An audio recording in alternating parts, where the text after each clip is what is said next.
Alhamdulillahi rabbil alamin. Nahmaduhu wa nasta'inuhu wa nastaghfiruhu wa nastahdihi wa na'udzu billahi min shururi anfusina wa min sayyiati a'malina.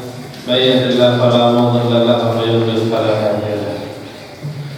Asyhadu an la ilaha illallah wa asyhadu anna Muhammadan abduhu wa rasuluh.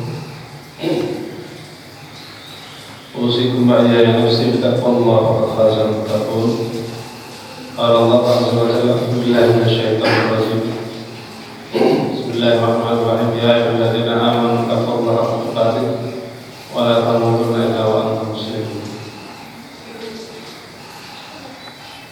Jamaah masjid Al-Waqaf yang dimuliakan Allah, mari kita bersyukur pada pagi hari ini Allah masih memberikan nikmat sehat,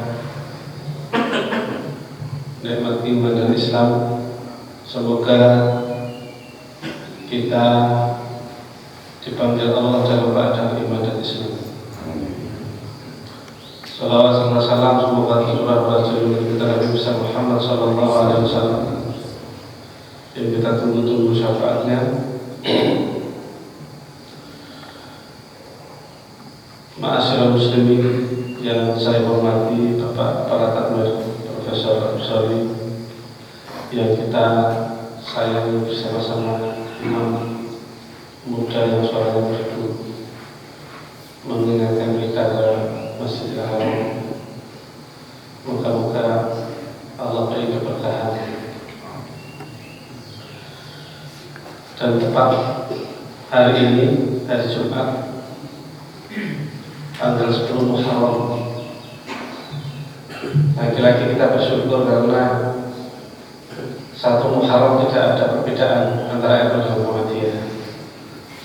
Jadi bulan ini sepakat, dua hari raya ini gak bareng. Nah ini Muharram ini bareng. Jadi baik NU maupun Muhammadiyah hari ini menyatakan tanggal 10 Muharram.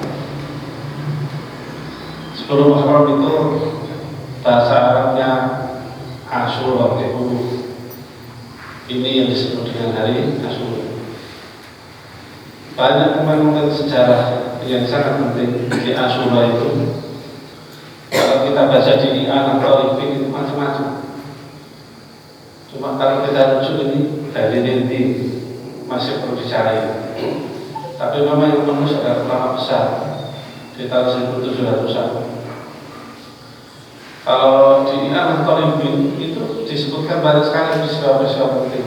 Antara lain adalah bagaimana diterimanya taubat Nabi Adam setelah terusir dari jannah, kemudian berdoa Rabbana zalamna anfusana wa lam taghfir lana wa tarhamna lanakunanna minal khasirin.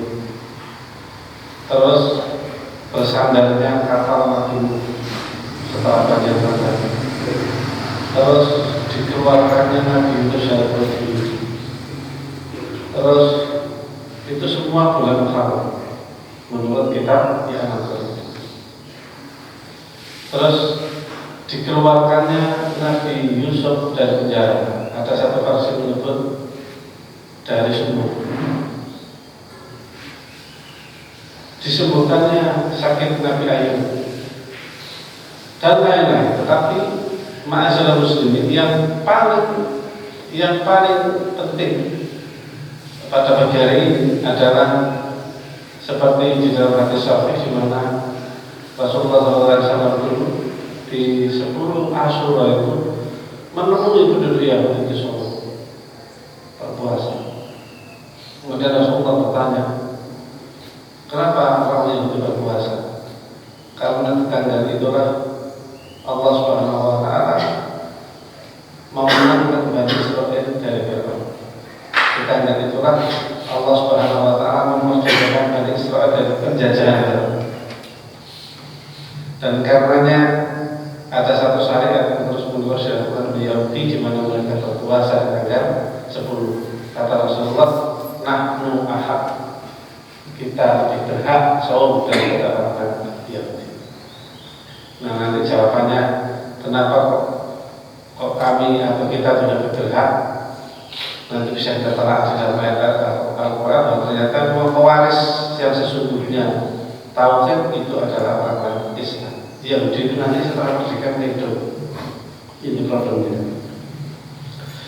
Nama Islam Muslimin. Begitu pentingnya peristiwa Asyura itu sehingga Rasulullah SAW sholat, dan itu di dalam hadis juga disebutkan Rasulullah memang sejak di Mekah juga ada sholat di tanggal 10 itu. Hanya memang ada satu keinginan beliau untuk Yahud sehingga perlu ditambah sebelum dan sesudah. Maka Rasulullah besok kita akan puasa Asyura tanggal 9, tapi Rasulullah meninggal. Maka kemarin alhamdulillah banyak orang Muslim di Solo ini saya lihat Solo. Alhamdulillah. Kembali ke soal tadi, begitu pentingnya peristiwa itu, maka saya ingin mengajak dan nanti saya sarankan untuk dibaca Al-Qasas ini agak panjang gitu, tapi saya akan baca di bab awal. Jadi silakan diteruskan sendiri. Saya mulai dari ayat 4. A'udzubillahi minasyaitonir rajim.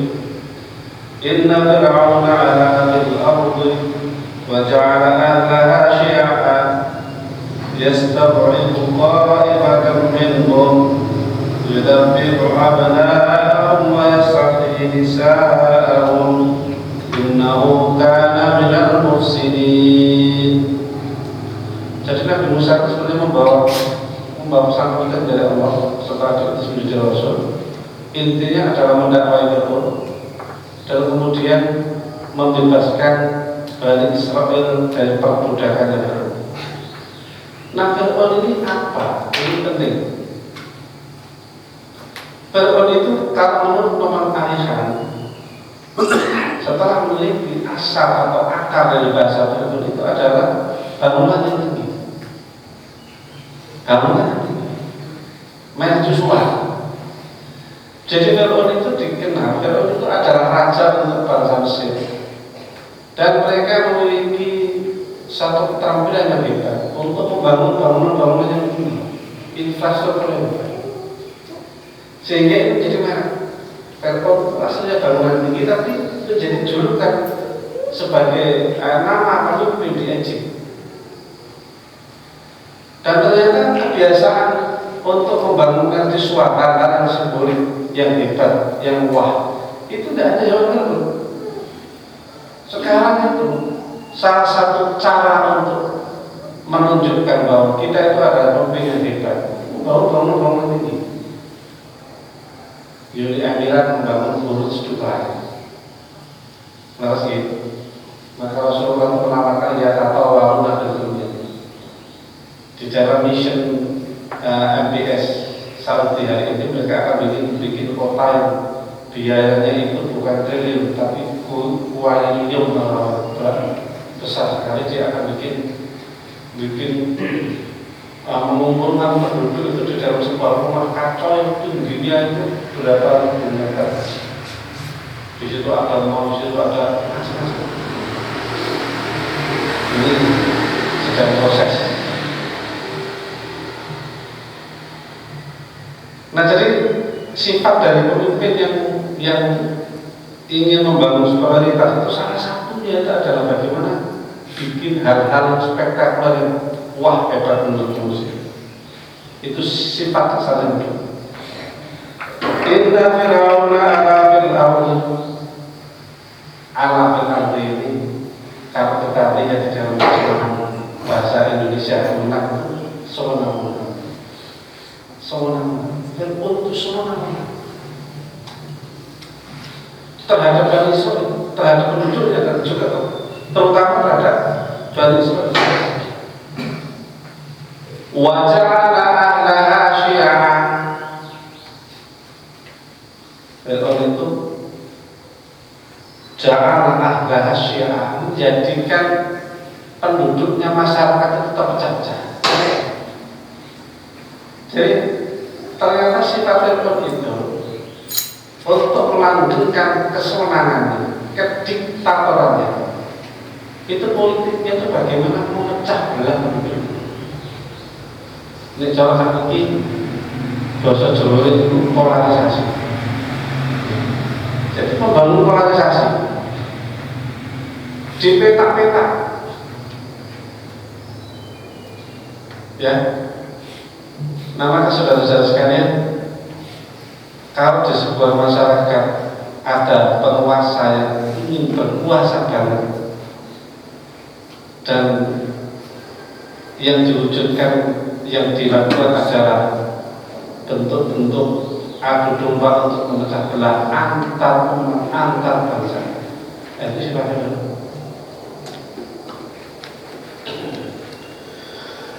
Yastad'ifu ta'ifatan minhum. Yastad'if itu melemahkan ta'ifat satu kelompok minhum dari. Ini kalau bahasa penjajahan dulu disebut apa itu? Dibatin impor, pecah belah. Sebagian dilemahkan, sebagian dikeluarkan. Kalau di dalam tafsir ini banyak sekali dijelaskan tentang politik Fir'aun, di mana mereka memberikan kesempatan hidup untuk perempuan dan membunuh laki-laki. Kenapa perempuan dibiarkan hidup? Karena mereka perlu pelayan, mereka perlu budak. Kenapa mereka membunuh yang laki-laki? Karena mereka takut ramalan. Maka lanjutannya ini yudabbiru abna'ahum wa yastahyi nisa'ahum.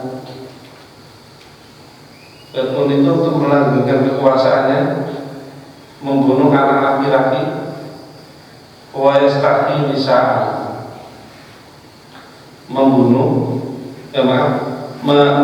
memberikan kesempatan hidup untuk yang perempuan, nisa. Masyarakat muslimin dari Allah Subhanahu wa taala. Kenapa Fir'aun melakukan ini? Kalau kita buka di dalam Ibnu Katsir, maka kata kuncinya adalah bahwa raja-raja Mesir itu mengalami yang disebut Bani Israil phobia. Bani Israil, karena ketika Nabi Ibrahim itu berhijrah bersama Siti Sarah ke Mesir, itu sempat menyampaikan, kalau beliau seorang nabi, ya beliau sempat menyampaikan bahwa kelak nanti ada keturunanku yang akan menaklukkan pemimpin di sini. Itu ramalan atau nubuat dari sahabat Nabi Ibrahim. Dan itu turun dipahami banyak oleh orang Jin. Sehingga mereka memiliki kekhawatiran bahwa kalau ada keturunan yang Ibrahim, bahaya. Inilah antara lain yang melatar belakangi kenapa orang-orang keturunan Nabi Ibrahim yang notabene dulu yang membawa adalah Nabi Yusuf, menteri perbendaharaan negara yang menyelamatkan Mesir, itu pada akhirnya itu mengalami diskriminasi, bahkan perampasan aset, terus diperbudak. Karena memang ramalan ini turun dan mereka waspada terhadap keturunan Nabi Ibrahim. Itu kan kita baca sejarahnya seperti itu. Nanti bisa dilihat di Ibnu Katsir saat menafsirkan beberapa ayat soal Bani Israil. Nama Islam Muslimin, jadi basisnya itu pengertian. Ini cara sakit itu Islamophobia. Islamophobia. Kenapa kadang-kadang pemimpin berkuasa Islamophobia?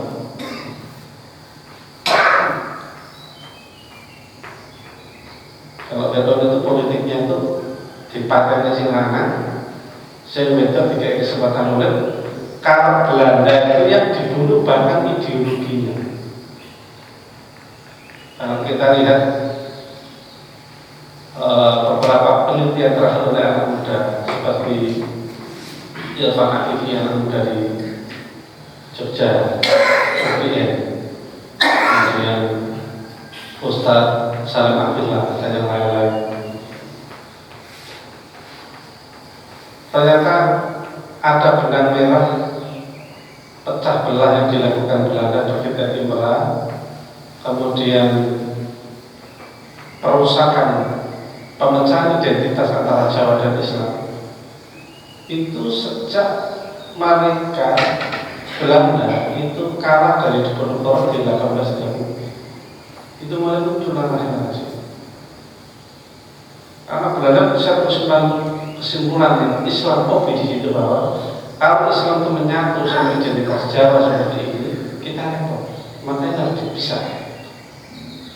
Maka dulu muncul waktu saya SMP dulu sering pernah baca tulisan Cak di kalau tidak salah di Tempo apa di Clipping gitu. Tapi saya tidak paham karena saya terlalu muda. Beliau sebut namanya Islam Jawa dan Jawa Islam.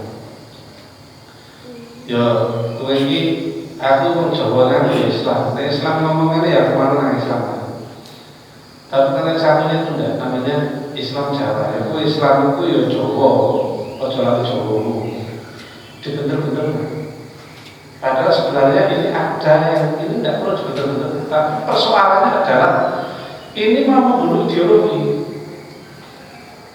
Kalau Vietnam itu membunuh manusianya. Zaman modern itu terlalu kasar ya. Yang dibunuh itu bukan manusianya iya, tapi ideologinya juga. Karena mau muncul stok Borgo yang datang ke Indonesia, itu namanya rekomendasi Islam itu sampai sekarang masih dipakai. Amin. Nama Islam sebenarnya dari Allah Subhanahu Wa Taala. Wa nuridu an namunna 'ala alladziina istud'ifu fil ardi wa naj'aluhum a'immatan wa naj'aluhum al-warithin wa numakkina lahum fil ardh. Nah ini nanti intinya Allah Subhanahu Wa Taala itu ingin memenangkan kebenaran, ingin memenangkan Bani Israel, ingin memenangkan keturunan Nabi Ibrahim, ya, dan ingin kembali benerin karena jalannya sudah terlalu jauh. Maka dikatakan Rasul. Nah nanti ceritanya Nabi Musa nanti dibaca bagus kan. Nama Islam sendiri. Kemudian kita coba angan-angan ya. Nabi Ibrahim sudah menyampaikan bahwa kelak cucuku, anak turunku ada yang mengalahkan raja besar di sini. Nabi Ibrahim itu nanti setelah dari Mesir dikasih hadiah oleh Fir'aun namanya Siti Hajar, kemudian pindah ke mana itu Palestina, nanti Siti Hajar hamil, kemudian lahir Nabi Ismail, Siti Sarah dulu, kemudian Ibunda Hajar dihijrahkan Fiwa dan Walid Zalid ke Mekah, kemudian ternyata Siti Sarah juga akhirnya hamil, lahir Ishak. Ishak nanti punya anak namanya Yakub. Dia punya anak namanya Yusuf. Jadi berapa generasi? Nabi Ibrahim, Nabi Ishak, Nabi Yakub, Nabi Yusuf. 4 generasi. 4 generasi ini baru punya tiket masuk ke Mesir. Kalau kita itu 4 generasi itu masing-masing kan zaman dulu kan umurnya dua ya panjang-panjang ya. Kalau kata 100 itu udah 400-an. Nabi Yusuf ke Nabi Musa, Nabi Yusuf ke Nabi Musa. Itu saya pernah baca di dalam kitab Sahihul Qasasul Quran. Kalau tidak salah itu 300 sampai 400 tahun.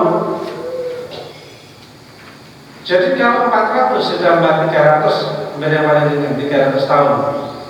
Itu berapa tahun? 700 tahun. 700 tahun. Jadi saya menyampaikan itu begini bahwa saya ternyata keinginan wanumakil lakum fil ardh, kami akan jadikan anda ini tampil menang di muka bumi. Itu namanya tidak pendek, artinya tidak pendek. Padahal yang menyampaikan itu Nabi yang diramalkan akan memenangkan kebenaran itu ya keturunannya Nabi, tapi itu tidak pendek. Jadi kalau Belanda itu di Indonesia, Belanda itu pergi 350 tahun setelah penjajahan, ya itu sudah normal. Orang tahu banget. zaman dulu sejak hari di zaman Nabi Ibrahim sampai terjadi di zaman Nabi Musa, bagaimana Nabi Musa itu membebaskan Bani Israel, itu kira-kira 700-800 tahun. Pemuda sekarang sudah sabar. Jadi kalau melihat kedoliman, menurutnya dia pikir kuat, ngamuk. Pokoknya besok Islam untuk menang. Akhirnya melakukan hal-hal yang fatal, malah merusak Islam. Nggak sabar. Nama Islam Muslimin adalah Allah Subhanahu Wa Taala. Ini perang. Sebelum Nabi Musa membebaskan, kondisinya itu lagi. Jadi Fir'aun itu jumawa, diktator, arogan, ala fil ardi, dan politiknya itu adalah memecah belah umat kaumnya. Politiknya itu adalah yastartif pada mundur, yang satu dilemahkan, yang satu dikuatkan, namanya David Imran. Kemudian yang laki-laki dibunuh, yang perempuan dikasih hidup. Ini terutama ketika para peramal itu meyakini bahwa saat ini sudah dekat, dan itu adalah era Musa setelah 700 tahun lalu. Nanti dibaca di bawah ini. Nama Islam Muslimin adalah Allah Subhanahu Wa Taala. Kemudian saya ingin bacakan Al-Qur'an. Ini penting. Jadi perjalanan setelah nyebrang laut tanggal 10 Muharram itu kayak apa? A'udzubillahi minasyaitonirrajim. Ini pelajaran buat kita ya. Wa idh najaynakum min ali fir'auna yasumunakum su'al 'adzab yuzabbihuna abna'akum wa yastahyuna nisa'akum wa fi dzalikum bala'un min rabbikum 'adzim. Nah ini Allah mengingatkan wa idh najaynakum min ali fir'aun, nalika najayna ngelamun sapa kita mungkin sira kabeh min Bani Israil min ali fir'aun, kum sira kabeh Bani Israil min ali fir'aun, sapa kejarane coba. Ini diingatkan. Ini terjadi di 10 Asyura. Wa atarna minhum al-bahra fa anjaynakum wa aramna ala fir'auna wa antum tanzurun. Nalika kita Allah maksudnya faraqna memisahkan bikum untuk kalian semua al-bahra laut. Jadi dikepuk nganggo ngomong itu tekan. Wa anjaynakum wa aramna ala fir'auna wa antum tanzurun. Kami selamatkan kalian dan kami tenggelamkan Fir'aun. Wa antum tanzurun, kamu lihat sendiri. Nah, tapi bapak-bapak sekalian, setelah itu apa terjadi? Wa wa'adna Musa fa'ina laylatan thumma takhadama al-ijla min ba'dihi wa antum zalimun. Setelah sampai di sini, Nabi Musa dipanggil Allah untuk menerima wahyu 40 hari. Ternyata setelah pulang dari menerima wahyu, apa yang terjadi? Mereka menyembelih sapi yang dibuat patungnya oleh sapi.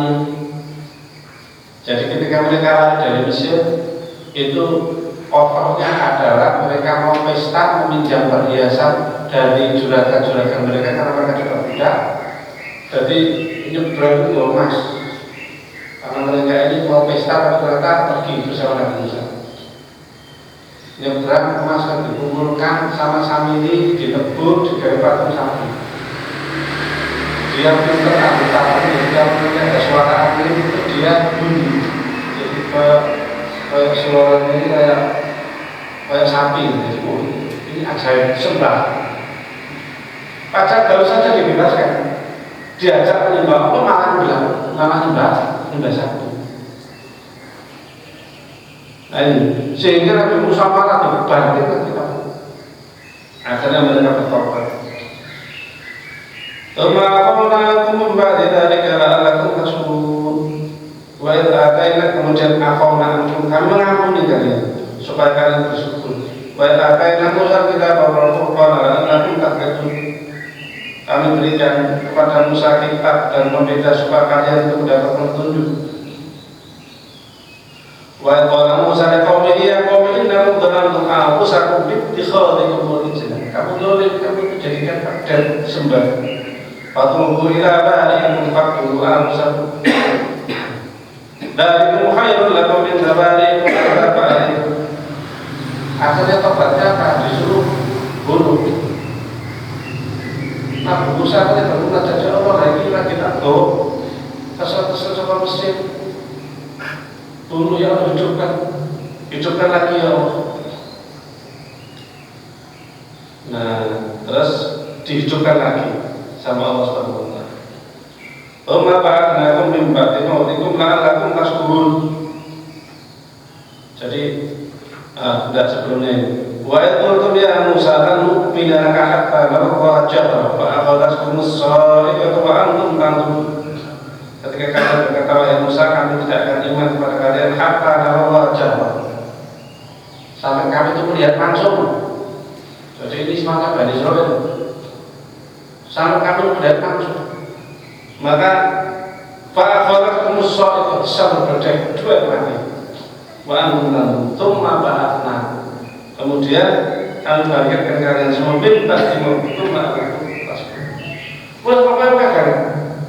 Bani Israil itu masya Allah. Maka kata Allah Subhanahu Wa Taala, ya Bani Israil, nikmati kalian alaikum wa anil fadl ala kami kasih kalian terutama tidak ada umat manusia yang mendapatkan privilege kehebatan kayak kalian tidak ada. Fadl ala. Nah, teman-teman Islam dari Allah Subhanahu wa taala, inilah manusia dan ini yang harus kita hindari. Ini disebut dalam Al-Quran itu surat Al-Baqarah. Kenapa disebut Al-Baqarah? Itu ada dua peristiwa penting. Yang satu itu ketika mereka disuruh menyembah pedet. Yang pertama mereka menyembah pedet. Yang kedua ketika mereka mencari siapa pembunuh dari paman. Ada paman anak seorang paman dari Bani Israil yang dibunuh. Kemudian tanya kepada Musa, terus minta petunjuk sama Allah, disuruh beli pedet, disuruh beli sapi. Simple, sebenarnya saya begini. Tapi Bani Israil itu ya, sapi ini seribu. Sofrotun fa'atu lahu kata sunnati. Sapinya itu pernah dipakai gajah pada. Jadi sebenarnya simpel kan boleh, simpel kan boleh. Nah, sekarang ini di perang-perang itu diajarkan. Makan apa sekarang makan terus. Makan roti, roti apa? Roti manis apa? Oh ya. Itu ilmunya Bani Israil itu. Padahal makan itu simpel. Tapi nggak mudah. Nah, pelajaran pentingnya apa sekalian? Manusia itu sering kalau sudah dikasih kemerdekaan, dan yang paling penting seperti ajaran kemerdekaan, bagaimana kita merdeka dari menyembah manusia, kemudian kemerdekaan dari kita dijajah, diperbudak oleh namanya itu. Maka sebenarnya harus kita lakukan itu bersyukur, sujud. Tapi ketika Nabi Musa mengajak Nabi Musa mengajak Bani Israil untuk sujud syukur, itu jawabannya kami capek. Kemudian diajak mereka masuk ke Palestina. Ayo balik ke tanah nenek moyang kita, namanya Nabi Ibrahim. Wah, betul teman-teman gue yang terrojone kejem. Idham antawar buka. Engkau pergi sendiri baik dengan Nabi sama Tuhanmu. Kami tahu beres saja. Itu karena ngeyelnya seperti itu loh sekali. Mereka sampai dibikin pusing sama Allah di lembar T. Makanya ada buku judulnya Harum Manasrus Mundur Mati. Bagaimana caranya keluar dari lembar T? 40 tahun mereka itu dilatih. Kalau oleh para sejarawan dari Mesir itu sampai menggambarkan itu Nabi Musa itu sampai pegel rasanya. Akhirnya apa? Akhirnya ini nanti baru bisa masuk ke Palestina. Itu dikiranya Yusuf bin Nun. Setelah menang pun diajak bersyukur dengan mengucapkan hiktatun itu ya, itu ditanya hiktatun itu apa ya? Hiktatun itu ya Allah, ampunilah dosa kami, kita bersyukur kita sudah merdeka. Biar kita itu jangan Allah, amat jadi itu diampuni. Nah, ya, sehingga mereka kasihkan itu jangan apa, hiktatun, sujud kali esok, kalau membalikan kalau hiktatun ini ngecek. Nah, untuk kita jadi harusnya mendapatkan kemerdekaan bersyukur, menyembah Allah, tunduk pada Allah, diisi dengan hal-hal sebenarnya ketaatan kepada Allah, tapi isinya yang maka masyarakat muslimin dan Allah, kenapa kata kunci dari Rasulullah adalah hari Asyura nahnu ahad, kita semua lebih berhak untuk sombong daripada Yahudi, sebab sifatnya Bani Israil tadi ya. Sampai diabadikan di dalam Al-Quran surat 2 namanya Al-Baqarah. Masyarakat muslimin dan Allah Subhanahu wa taala, maka penutup bahwa di dalam hidup ini bagaimana yang paling penting adalah kita istislam, tunduk kepada Allah. Apalagi Allah Subhanahu wa taala sudah berikan nikmat yang hebat. Bani Israil itu memiliki sifat sombong sehingga terhijab. Dan surga itu menolak dua, orang yang sombong yaitu iblis, dan orang yang salah yaitu Nabi Adam. Nabi Adam itu masih punya jalan pulang karena menyadari kesalahannya. Tetapi iblis tidak bisa pulang karena dia tetap congkak dan sombong. Kita semua ini manusia yang sifatnya adalah makhluk atau manusia, dan insya Allah kita nanti bisa atau mengerti jalan pulang sepanjang kita selalu mengakui bahwa yang dosa dosa. Rabbana fir lana wa li walidayna warhamhuma kama rabbayana shighara. Rabbighfirli